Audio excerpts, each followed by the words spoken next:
Hey everybody, in English 4, I just wanted to go over the syllabus. This is basically, well, you probably know what it is. You've probably gone over a few of these already. So we'll kind of jump right into it. First thing though is the syllabus will be posted in Canvas throughout the whole semester. It'll be under the syllabus tab when you log into our class specifically. All right, so English 4. My name is Chad Ellingsworth. There's a couple ways you can email me. One is directly through Canvas. That's pretty easy. The other way, I have a Gmail account. It's my first initial, last name, LPC English at Gmail. So uh, C Ellingsworth, LPC English at gmail.com. So for our class, the way it'll work is I will assign and post assignments and homework and everything on Mondays and Wednesdays. Some will be due on the day that it's assigned. Some will be due a little bit later. So keep track of not just the work, but when it's due. And you shouldn't have a problem. Although if you do, email me. My office hour is Monday and Wednesday, uh, 1 to 2. So there's a chat feature on Canvas. You can use that if you need to get in touch with me. There's email. We can even do Zoom if you really want to. A note though about the Canvas chat is that it's public for everyone in the class to see. So if you just have kind of a general question, go ahead. If it's something a little more personal, don't use the chat. All right, so the course description for English 4, critical thinking and writing about literature. It develops critical thinking, reading, and writing skills as they apply to the analysis of fiction. So fiction being, in this case, short stories, a novel. There's also going to be poetry and drama. The prerequisite is basically for you guys to have all passed English 1A. To help ensure your success, log in every Monday, Wednesday, come prepared, participate, and come see me as soon as you have a question or problem. So always good advice. I can help you out or at least give you an idea, direction, things like that. Next up is the English 4 SLOs. So SLOs are the student learning outcomes. So this is what the campus, the department wants you guys to have done and completed by the time you finish English 4. So upon completion of English 4, the student will be able to identify and evaluate implied arguments in college level literary texts. Students will be able to use grammar, vocabulary, and style appropriate for academic essays. Students will also be able to write a research paper using credible sources and correct documentation. And then lastly, students will be able to write an academic essay synthesizing multiple texts and using logic to support a thesis. So similar to what you saw in 1A, now it's added on to a little bit.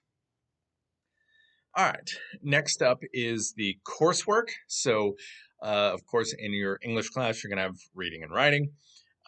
Readings, you'll have the textbooks, one novel, a play, and essentially some poetry. You'll have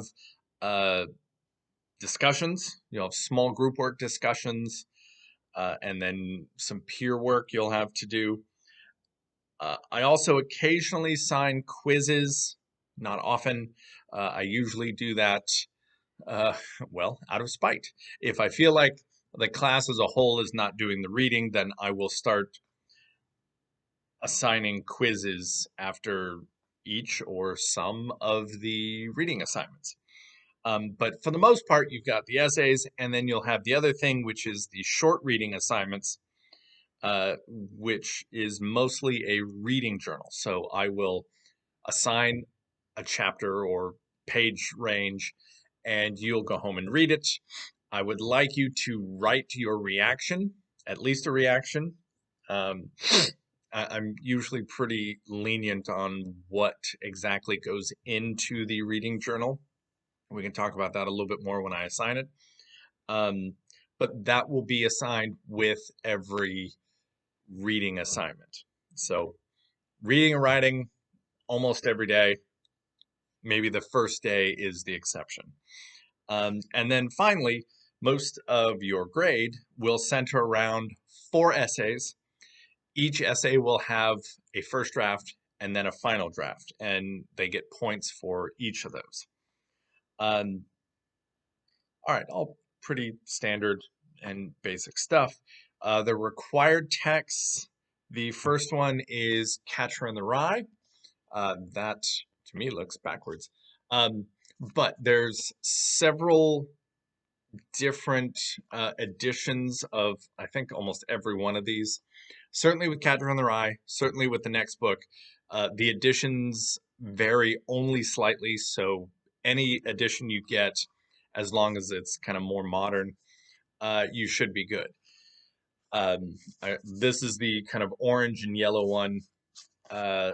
There's other ones that are red and kind of have different stuff on it.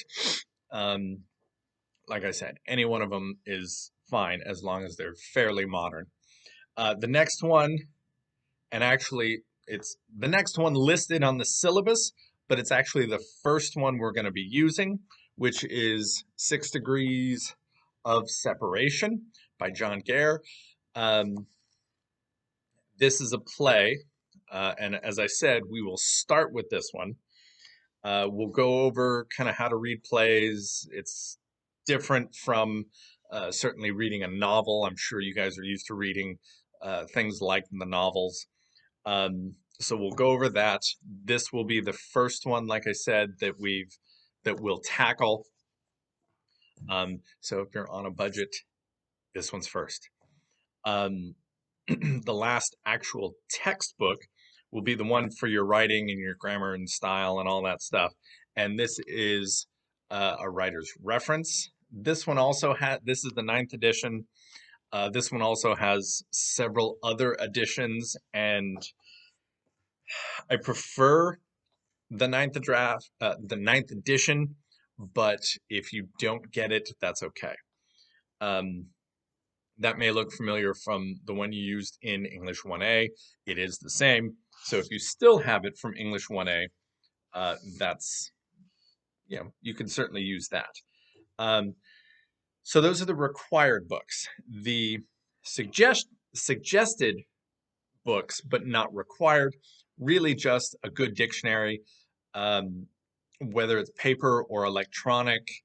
I've got the dictionary app on my phone. It's free. You may want to use that. I will say that Catcher in the Rye was written in the 50s. 6 Degrees was written in the 80s. They're going to have different words, different slang, different all sorts of stuff. So, and once we get into poetry, that'll be, that will have been written closer to Catcher in the Rye. So you're going to have some older words, older language, things like that. So a good dictionary definitely helps. Now, I've separated this syllabus into a few different videos. That way you don't have to, sit and watch the whole thing all at once. I've broken it down into chunks. Hopefully it's a little more manageable that way. So this will be the end of the first one. I will see you in the next one. Bye-bye.